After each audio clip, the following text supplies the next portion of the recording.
Le principe d'un dosage colorimétrique repose sur un changement de couleur.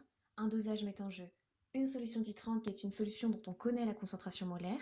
Ici, la solution 2-DTA de concentration 1,0 x 10 puissance moins 2 mol par litre. On la verse dans la burette graduée. Et une solution titrée qui est une solution diluée ou non dont on ignore la concentration molaire. Son volume est connu. Ici, le contexte de volume 10 ml. On verse ensuite la solution dans le bécher.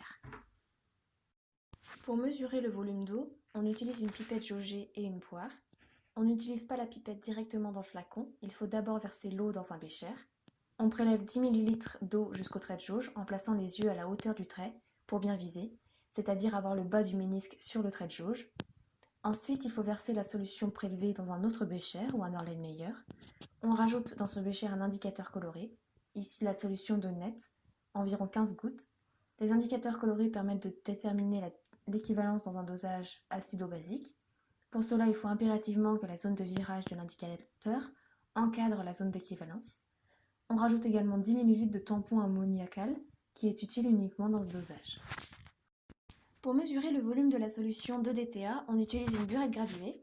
Il faut d'abord rincer la burette avec de l'eau distillée, on verse une petite quantité, puis avec la solution titrante, toujours une petite quantité, et enfin on remplit la burette plus que nécessaire avec le DTA. On effectue ensuite le zéro avec le bas du ménisque sur le zéro.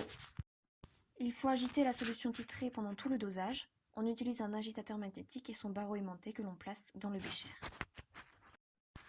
On verse millilitre par millilitre la solution titrante dans le bécher qui contient la solution attitrée.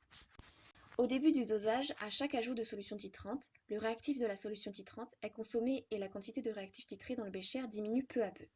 Le réactif titrant est donc le réactif limitant.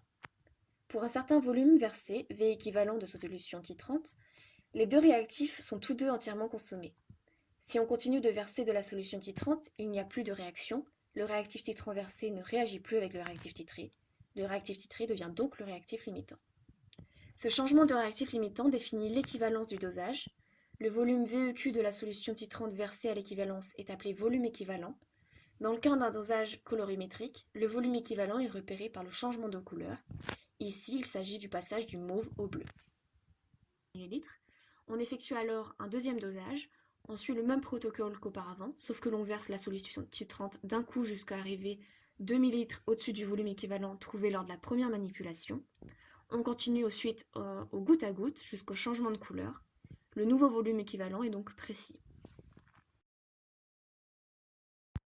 À la fin du dosage, toute la verrerie utilisée, bécher, pipette, burette, etc., ainsi que le barreau aimanté, doivent être rincés avec de l'eau distillée.